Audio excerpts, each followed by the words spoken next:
Assalamualaikum warahmatullahi wabarakatuh. Selamat pagi anak-anakku semua, apa kabarnya? Bertemu lagi dengan Umi Ayu pada mata pelajaran Bahasa Indonesia. Sebelum kita memulai pertemuan kita hari ini, marilah kita berdoa dulu. Berdoa mulai.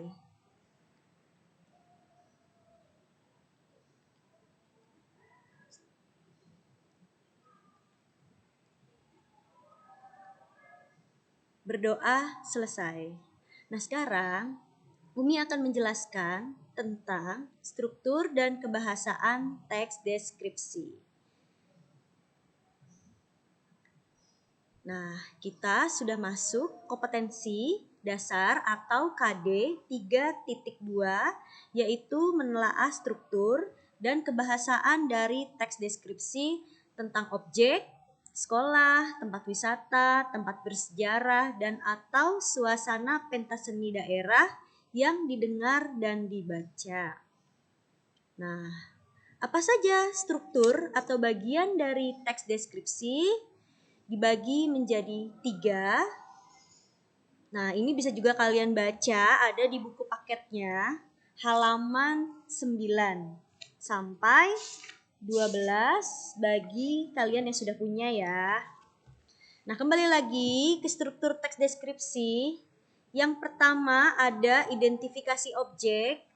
Ini berisi gambaran umum dari objek yang dideskripsikan, biasanya ada di paragraf awal. Yang kedua, deskripsi bagian. Ini sudah menggambarkan objek secara detail atau khusus, biasanya ada di paragraf tengah.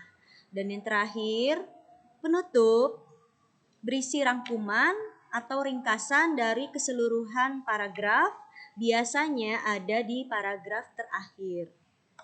Untuk contohnya, ini Umi mengambil dari buku paket halaman 9 sampai 10. Judulnya Keindahan Sunset di Loang Balok. Nah, paragraf pertama, Loang Balok adalah salah satu objek wisata yang terkenal sunsetnya di Mataram. Nah, ini masih menggambarkan tentang objek wisata Loang Balok secara umum. Ya, ada di paragraf pertama, oleh karena itu disebutnya identifikasi objek. Paragraf 2 dan paragraf 3 ini sudah menjelaskan tentang Taman Loang Balok secara detail atau khusus ya. Ada di bagian tengah, maka disebutnya deskripsi bagian. Nah, ini lanjutannya.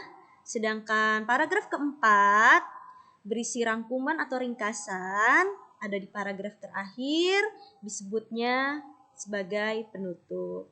Lebih jelasnya nanti kalian baca sendiri buku paketnya ya, halaman 9 sampai 10. Selanjutnya, Umi akan menjelaskan tentang unsur kebahasaan teks deskripsi.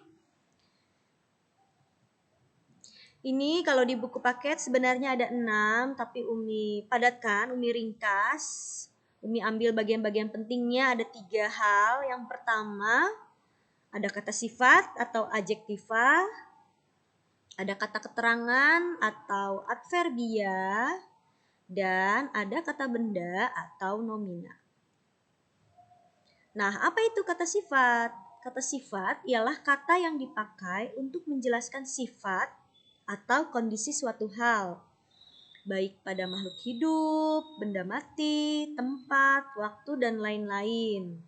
Contohnya, sifat yang besar, kecil, kuat, rajin, malas, tercantik, terindah, dan lain-lain. Di sini bisa kalian baca ya. Banyak sekali contohnya sifat-sifat yang dimiliki oleh makhluk hidup atau benda mati yang ada di sekitar kita. Yang kedua, ada kata keterangan. Kata keterangan ialah jenis kata yang berfungsi untuk memberikan keterangan pada kata lain. Contoh, ada kata dengan, menggunakan, secara, karena, untuk, supaya, agar, akibat, dan lain-lain. Di sini contohnya banyak sekali kata keterangan yang sering kita gunakan sehari-hari. Terakhir ada kata benda. Kata benda ialah kata yang merujuk pada suatu hal yang dapat dibendakan dan berfungsi untuk menyebutkan suatu tempat, makhluk hidup, ataupun benda mati. Contoh, benda manusia, televisi, meja, baju, mobil, dan lain-lain. Masih banyak sekali nama-nama benda yang ada di sekitar kita. Demikianlah pemaparan dari Umi tentang struktur dan kebahasaan teks deskripsi. Lebih jelasnya bisa kalian baca lagi buku paketnya. Jika ada yang belum kalian pahami atau ada hal yang ingin kalian tanyakan, kalian bisa tanyakan di kolom komentar ya. Sampai ketemu lagi pada pertemuan berikutnya. Wassalamualaikum warahmatullahi wabarakatuh.